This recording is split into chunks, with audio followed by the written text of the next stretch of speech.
자, 교재 318페이지 제4장 세무사랑 프로에 의한 세계산에 있어서 이제 소득 및 과표 계산 쪽에 소득금액 조정합계표 작성입니다.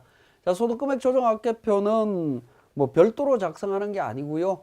이미 앞에서 우리가 작성하셨던 수익금액 조정 명세서부터 시작해서 모든 세무조정 사항이 소득금액 조정합계표에 이미 반영이 되어 있을 겁니다. 그 반영된 내용을 확인만 하시면 됩니다. 그래서 소득금액 조정합계표 우리 교재에 보면 318페이지에 그런 내용 제가 적어 놨습니다만은 각종 명세서 조정명세서 작성함과 동시에 관련 세무조정사항을 F3 조정등록 메뉴를 통해서 바로 작성해야 된다라고 말씀을 드렸습니다.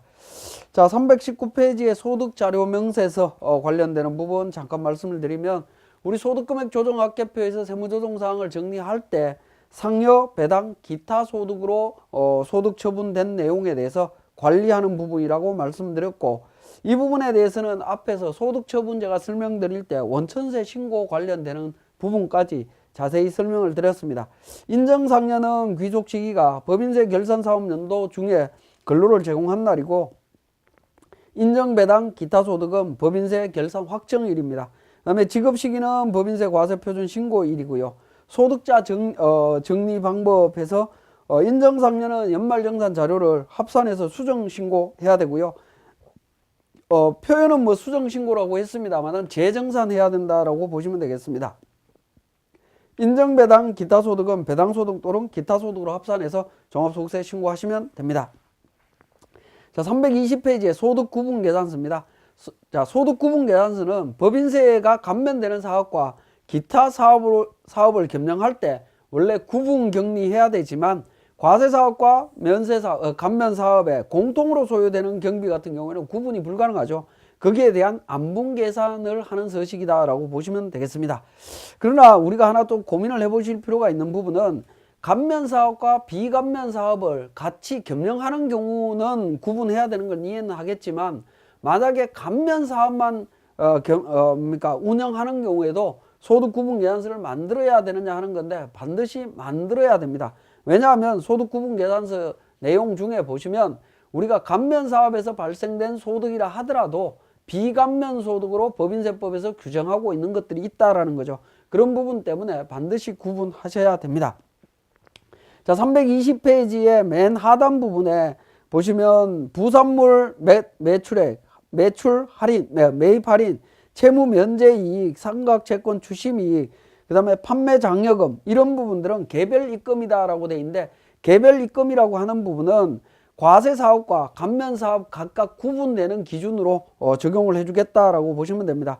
만약에 이 개별 입금이 감면 사업에 해당이 되는 거라고 하면 감면 대상 소득으로 이해를 하시면 되겠습니다. 그러나 321페이지에 다만 다음의 수익은 과세 사업의 개별 입금으로 한다라고 되어 있습니다. 과세 사업의 개별 입금이라고 하는 부분은 결국에 감면 대상 소득에서 제외하겠다라는 부분인데요. 수입 배당금, 수입 이자, 유가증권 평가이익 처분이익, 수입 임대료, 가지급금 인정이자, 유형자산 처분 이익, 신용카드 매출 전표 발행세액 공제분, 자산 수정 이익 이런 부분들이 비감면 소득이다 라고 이해를 하시면 됩니다. 자, 나아번에 개별 송금에서 다만이라고 하는 부분에 보시면 영업외 비용은 과세사업의 개별 송금으로 구분한다 라고 해서 유가증권 평가손, 처분손, 유형자산 처분손 이런 부분들은 비감면 소득으로 보겠다라고 되어 있습니다. 자, 공통입금과 공통송금에 대한 내용 구분이 어려운 경우에는 이런 부분들은 공통으로 보겠다라는 거고요. 공통손익의 안분은 원칙적인 부분은 공통입금은 사업수익금액 또는 매출액 비례로 안분하면 되고요. 공통송금은 구분기장 격리 대상 사업의 업종이 동일한 경우에는 수익금액 또는 매출액 비율로 안분하고 업종이 다른 경우에는 각 사업의 개별 송금 비례로 안분 계산하고 있습니다. 관련되는 내용을 요약을 해놨습니다. 밑에 표에 나와 있죠. 참고로 보시면 되겠고 이자 비용이라든가 외환차 손익, 2월 결손금, 비과세, 소득공제 구분, 기부금에 대한 부분들 어떻게 안분하는지 사례 부분을 내용을 참고해 보시면 되겠습니다. 자, 그러면 우리 세무사랑 프로를 통해서 실제 소득구분계산서 작성되는 과정을 살펴보도록 하겠습니다. 자, 318페이지에 소득금액 조정 합계표 부분 말씀드렸는데요. 자, 소득금액 조정 합계표는 별도로 작업을 하는 것이 아니라 각종 조정명세서 작성하면서 그러니까 세무조정 사항을 전부 다 집계한 표라고 보시면 됩니다. 그래서 세무조정 서식을 만드실 때마다 소득금액 조정 합계표에 반드시 반영되도록 해야 된다라는 거 다시 한번 말씀드리고요. 자, 소득구분계산서로 가겠습니다. 자, 소득구분계산서 작성은 표준손익계산서 구분격리, 세무조정, 그 다음에 공통손익 안분, 구분명세서 조회, 소득구분계산서 이렇게 작성이 되도록 되어 있는데요. 순서대로 작성하시면 되는데 표준손익계산서 구분격리는 F12를 통해서 표준손익계산서 자료를 불러오시면 됩니다. 불러오셔갖고 하시고요. 표준손익계산서 내용이 반영이 되고 나면 감면분, 합병승계 사업분에 대한 감면사업에 대한 업종을 등록을 해줍니다. 자, 우리는 우리 지금까지 사례를 들었던 부분은 제조업과 그러니까 건설업, 도소매로 구성이 되어 있었습니다만은 이번 사례에서는 제조업만 있는 걸로 하도록 하겠습니다. 제조업으로 그러니까 등록을 합니다. 여기에 제조업 등록하고요. 나머지는 기타 사업으로 보겠습니다. 그리고 제조업 매출은 23억 2천이고요. 매출원가 19억 8,562만 원입니다. 기타 부분 비감면은 2억 원에 4,998만 4,380원이다 라고 가정을 하겠습니다. 그러면 판매비와 관리비 쪽에 있는 1억 2,500이라고 하는 숫자는 공통경비이냐 아니면 개별 부분이냐라는 걸 선택해 주시면 되는데요. 예를 들어서 전액 다 제조업과 기타 부분으로 공통이다라고 하면 공통에다 두시면 되겠고, 영업외수익 중에 4,342만 원 중에 4천만 원은 이자 수익이다 라고 하면 비감면 쪽으로 제외를 해야 되겠죠. 그래서 개별분으로 선택하시고 기타 분으로 반영을 합니다.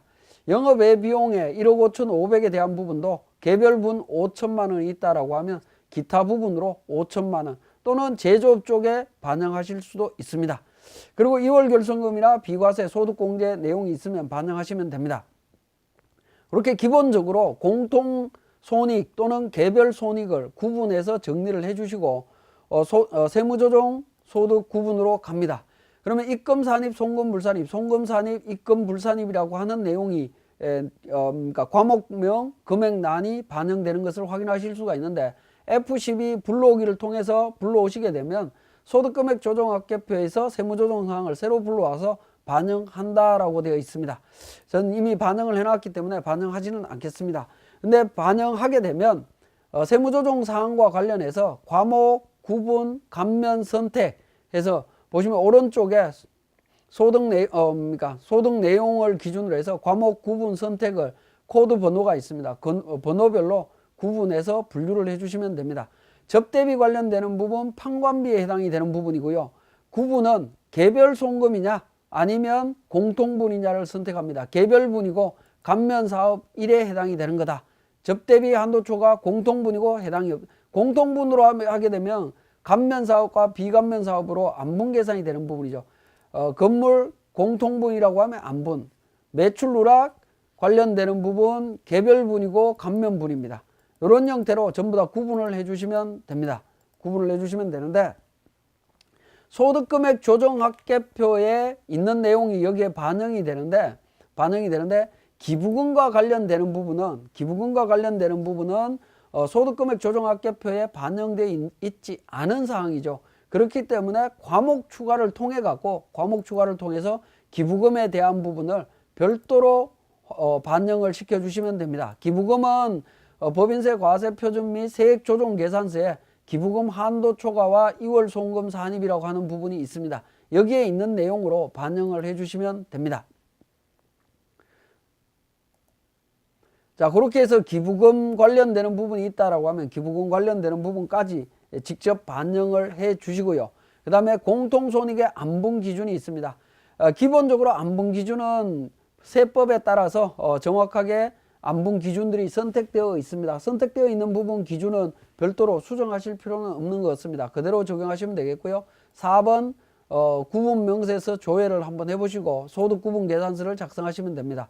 자, 소득 구분 계산서를 작성하시고 나면 하단 부분에 과세 표준 금액과 우리 법인세 과세 표준 및 세액 조정 계산서에 나오는 과세 표준 금액과 반드시 일치해야 됩니다. 일치하지 않으면 소득 구분 계산서에 금액이 빨간색으로 나타나게 됩니다. 빨간색으로 나타나게 되면 오류라고 보시면 되겠고, 이 부분이 반드시 일치할 수 있도록 소득 구분 계산서를 작성해 주시면 되겠고, 이렇게 작성된 소득 구분 계산서, 업종별 소득 구분 금액을 기준으로 조세특례제한법상의 그러니까 법인세 감면 규정을 적용하신다라고 보시면 될 것 같습니다. 자, 여기까지 소득 구분 계산서를 설명드렸습니다.